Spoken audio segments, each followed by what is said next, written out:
Hey folks, welcome back to Let's Play Wario Land. I'm your host TPC Gamer, and in our last episode, we completed the first world and made our way to Mount Teapot. I am not doing Mount Teapot in today's episode.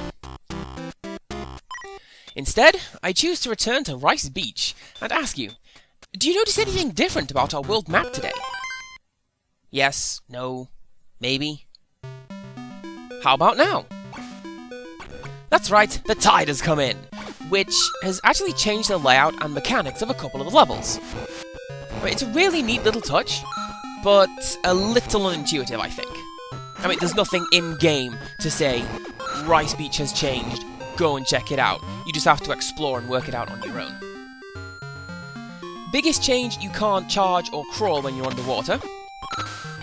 There are two power-ups that do work underwater, but your basic charge does not. Yes! I am vindicated! I got that stupid heart container! Made it, Ma! Top of the world! Etc, etc. Oh yeah, and I completely forgot to mention this last time. That little white puffy enemy is called the Wandering Goom. It's a subspecies of Goomba, I guess. It is entirely harmless, and it absolutely can't hurt you, even when you're small. But there is a sprite that shows the Wandering Goom attacking. It was meant to spit a little spiky ball at you, but while the sprite data is still on the ROM and on the cartridge, the behavioural data is not. Now there is a... try that again. There is a little coin horn up here, but it only appears on this version of the map. You can moon jump up here in the dryland version, but there's absolutely nothing there. Oh, I was hoping either for a cannonball or landing on top of an enemy, which would actually launch me into the water and do a cannonball anyway. And incidentally, this is how you're meant to get across this spike pit. I mean, the reward is the same either way, and frankly I'm surprised they left it in the dryland version of the map. Aww, look at how cute the giant block is! I love those adorable things. Yeah, even when they have the angry face. I think they're lovely. I get so used to holding up when I jump. Well, that was stupid. Thankfully, there is a power-up right here. This is the Dragon Helmet, which is kind of this game's version of the Fire Flower, I would say. Anyway, no, I was going to say, I get so used to holding up when I jump, because you get so much more vertical clearance, that I keep hitting my head on the ceiling when I have the bullhorns. Thankfully, I entirely purposefully fell into the spikes, and got an upgrade. You know, it always feels satisfying killing that mole. It's like the first time when a video game lets you feel powerful, you know? And that's actually kind of surprising, too, because the large enemies like that are a lot harder to kill. Unless you have the Dragon Helmet, obviously. You know, fire, hot, fire, burn everything, fire, fire, yeah! Moving on! The rising tide has not affected every area in the scene. And I need to come up with some more rigid names for what the levels are called in this thing. But yeah, Course 2 is unchanged because it's inland.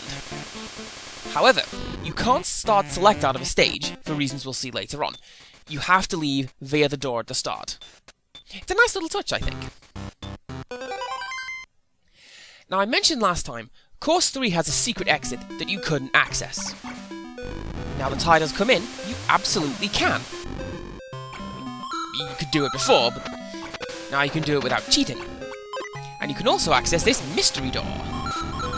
This is a treasure door, which contains a secret item. And to get in, you need to find the key somewhere else in the stage, and bring it all the way back to the door. This one's an easy one, the key is right there. I mean, it makes sense, because this is the introduction to treasure rooms, so, you know, they don't want to make it too hard. Now the last one, that is hard, but this one's just fun. You have to attack the treasure chest to get what's inside, so small Wario can't do it, but every other version can. And this nets us a cornucopia, I think that is? Yeah, it's whatever one of those horned goblet things is. And as you've seen, the little cabinet beneath our coin counter goes from A to O, so we have 15 treasures to find as we go throughout the game. Now I can remember where I think every single one of them is, but that is no guarantee. I mean, I'm going to find all the ones that I can, and then do a little compilation at the end for all the ones that I miss. Hopefully I get them all. Oh, and the little secret cave is still beneath this section, but you have to be Bull Wario to get it. Oh, I see cut off beneath this barrel. This is just awful level design, and clearly this will never be accepted by popular internet forum website. Anyway, through this door we have a checkpoint room.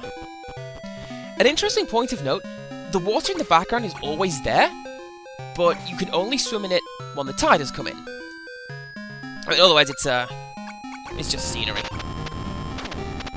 Yeah, I distinctly remember this thing. The manual calls the checkpoints save points, and as a child, I thought that you had to use the checkpoints to save your game. Like, it never occurred to me that the game auto-saved after every stage. I had some very bizarre ideas about this game, and well, I intend to share them, because of course I do.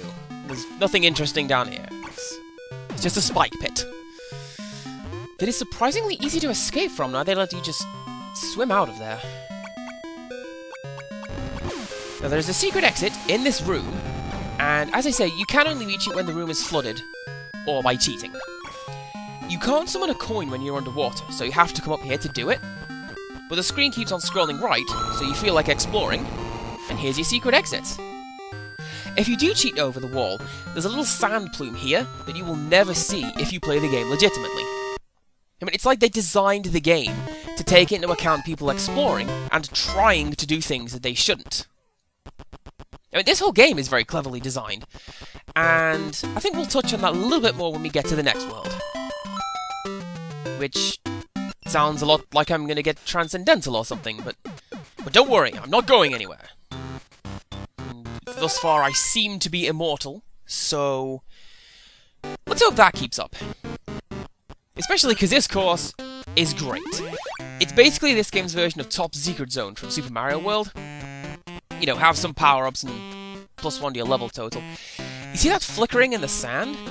That's a money crab.